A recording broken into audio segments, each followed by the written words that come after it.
Hello my dear children, how are you all? Once again welcome to your physics class. Hope you all are fine over there. Children, in the previous session we had discussed about vector resolution and we know how to express a given vector in terms of its unit vectors I and j. If it is a three-dimensional system, then we need to use three unit vectors corresponding to x, y and z direction, that is I, j and k. Today we will discuss about the position vector and displacement vector. One of the most important things to start with kinematics is to study about the position vector and displacement vector. And also you must know the difference between the both. It's very important to study about position vector, displacement vector, difference between position and displacement vector. Also, you need to be familiar with other vectors such as velocity vector, acceleration vector, etc. And how can we express all these vector quantities in terms of its components and unit vector. Okay, so let's get started with today's session, my dear children. Let's continue with the lesson motion in a plane. And today we are going to discuss about position vector and displacement vector. So the position vector is very much important in kinematics. Position vector is generally used to specify the position of an object. And knowing position of an object is very much important to describe the motion of that object. And what is a position vector? We had already discussed about position vector in our previous sessions. Position vector is usually a line drawn from origin to a moving point.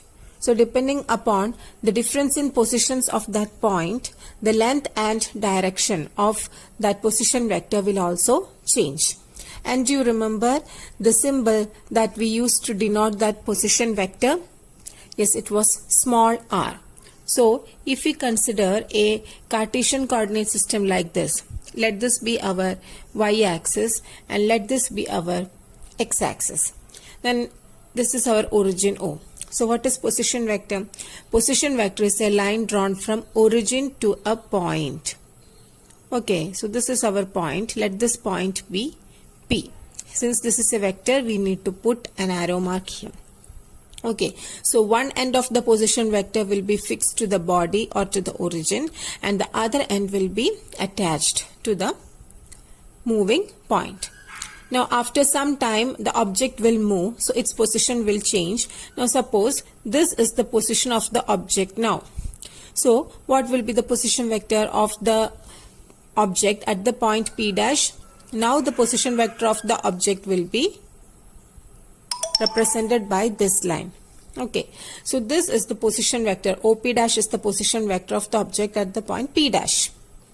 Again, the direction of both the vectors are different. So whenever the object moves, the moving points also changes its position and the length and direction of position vector will also change.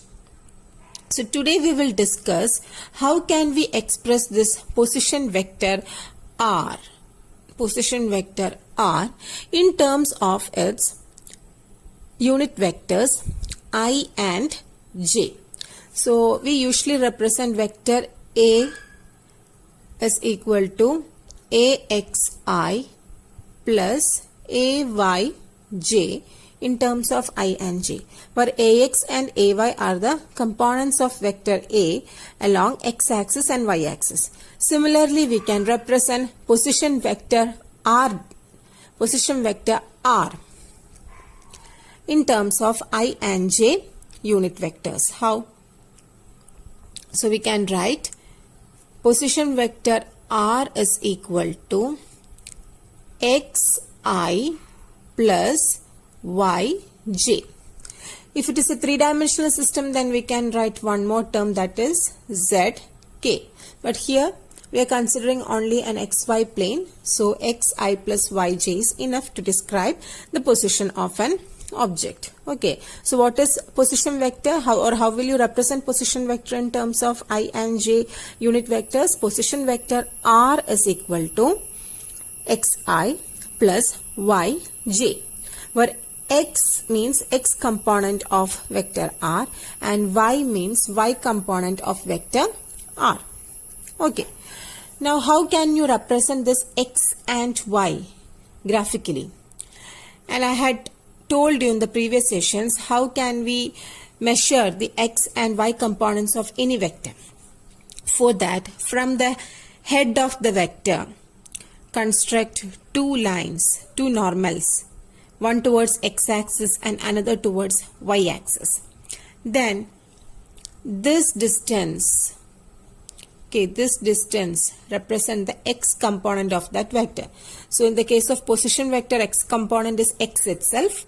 So this distance will be x and this distance will be y. Y component of the vector r. Okay. So like this we can represent position vector. Vector r is equal to xi plus yj, where x and y are components of r along x and y axis.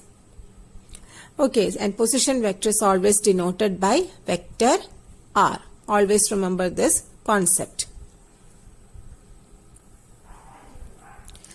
Now we can discuss about displacement vector. So for that, consider the same Cartesian coordinate system. It's an xy plane and position vector of the object at the point P is denoted by r, vector r. So now initially the object is at the point P. Now the object is moving. So after some time the object will change its position. Now suppose this is the position of the object after a time delta t, or after a time t.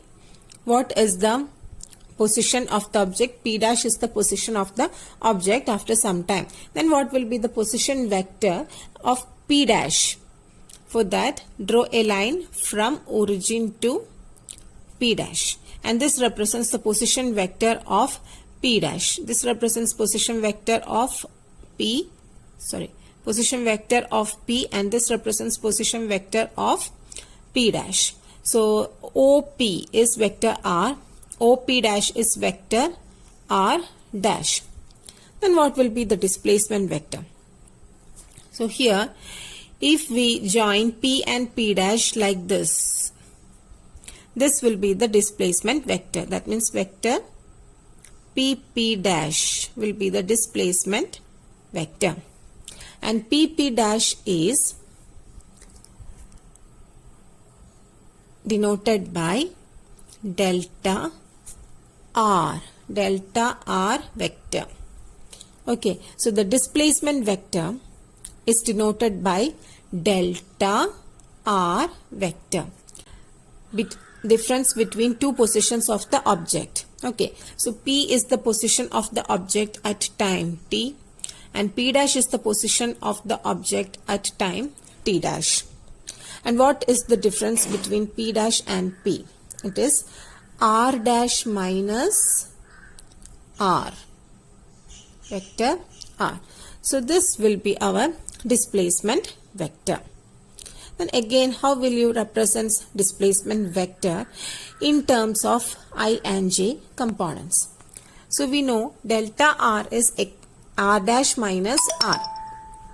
So substitute the r dash and r vector in terms of its I and j components. So r dash will be x dash I plus y dash j, minus r cap will be xi plus yj. Then what will be delta r dash? Delta r dash, or delta r, sorry, what will be delta r? Delta r is, what will be delta r? Delta r is equal to r dash minus r, that means x dash minus x into I plus y dash minus y into j. Then x dash minus x is delta x, difference between the x components, into I plus y dash minus y is delta y, that means difference between the y components, into j. So this is the way to represent a displacement vector in terms of I and j unit vectors. So delta r vector is equal to delta x into I cap plus delta y into j cap. Okay, so that's all about displacement vector. So displacement vector always heads from initial position to final position. The direction of displacement vector is always from initial position to final position. In this case, the direction of displacement vector is from P to P dash. Here P is the initial position and P dash is the final position.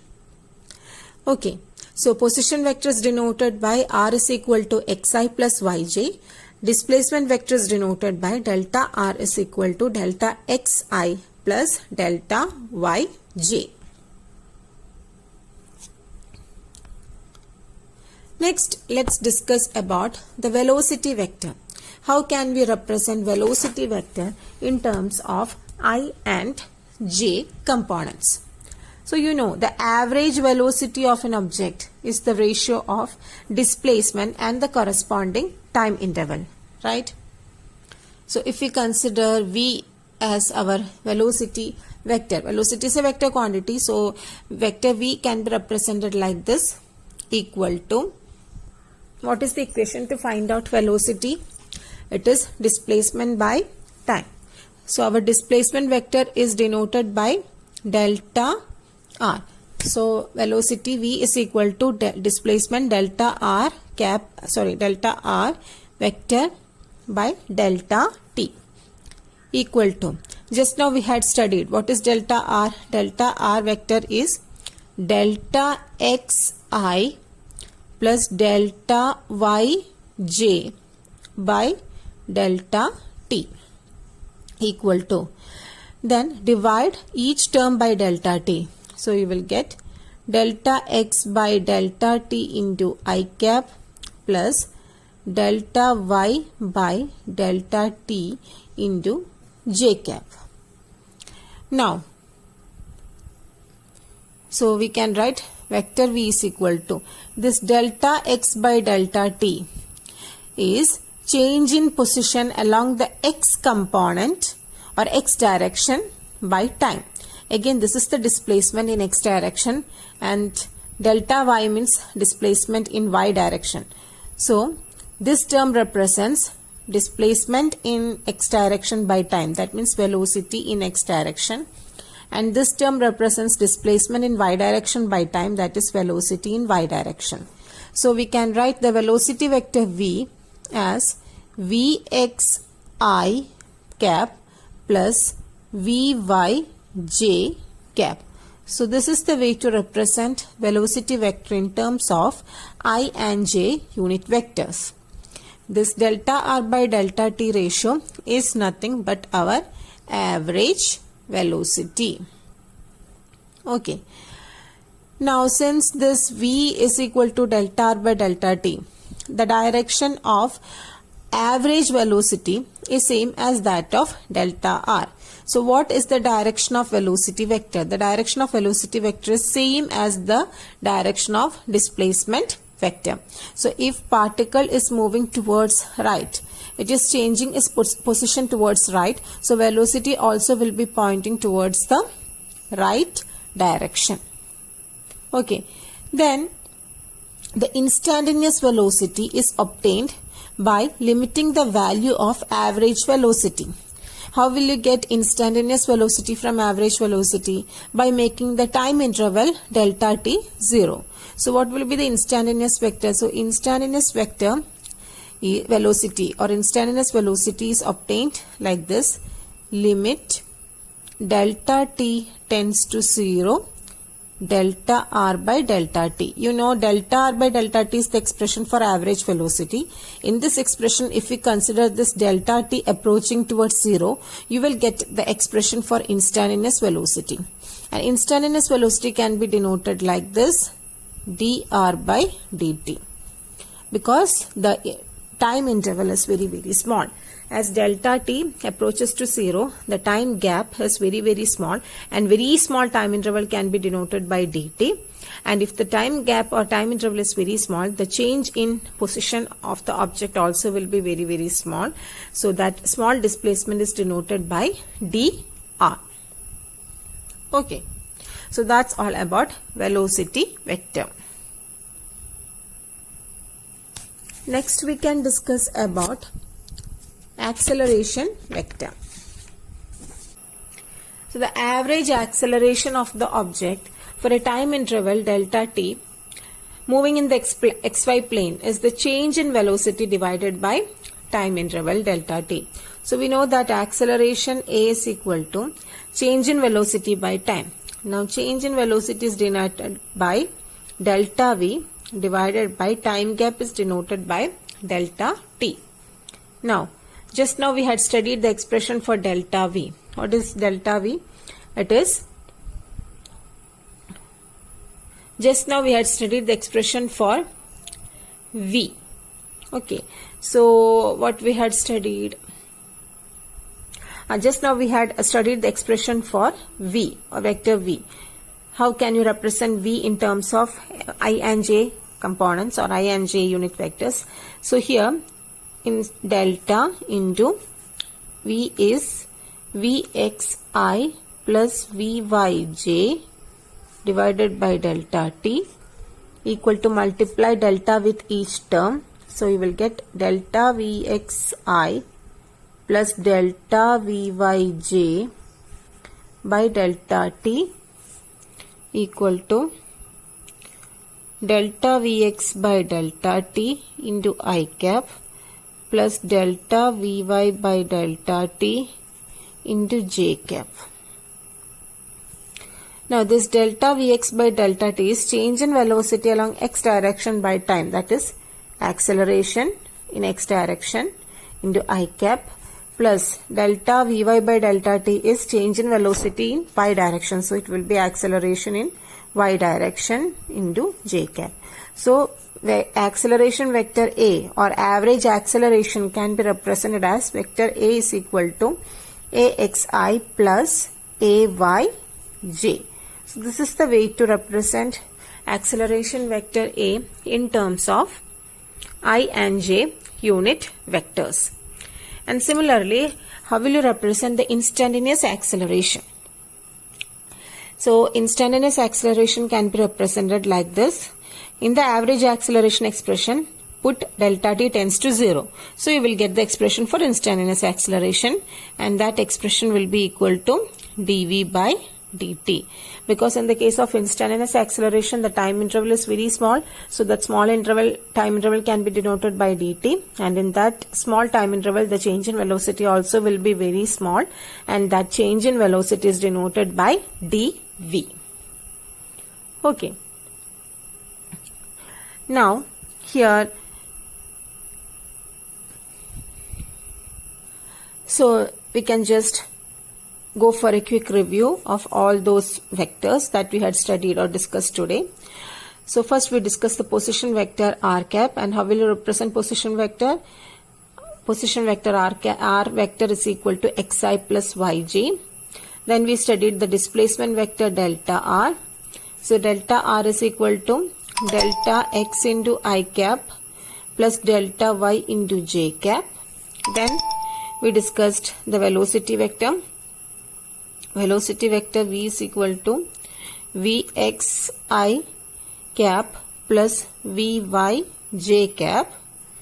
Then we discussed the acceleration vector. Acceleration vector is equal to ax into I cap plus ay into j cap. Now, in any case, same, how will you find out the magnitude of velocity vector? So we can find out the magnitude of velocity vector using this equation, square root of vx square plus vy square, because we had already studied magnitude of any vector is obtained by taking the square root of sum of squares of individual components. Okay, so this will be the magnitude of velocity v, and theta or the direction of velocity vector is obtained by finding out the tan theta value, and tan theta will be equal to Vy by Vx. From this we will get theta is equal to tan inverse of Vy by Vx. Okay, so that's all about the different vectors that we use to represent or describe motion in kinematics. With this, I am concluding this session. Notes of the topic and YouTube video have been uploaded. Just go through it. Also, attend the test seriously and post me the answers quickly. We will meet in the next session. Till then, take care all of you. Stay home, stay safe, keep learning.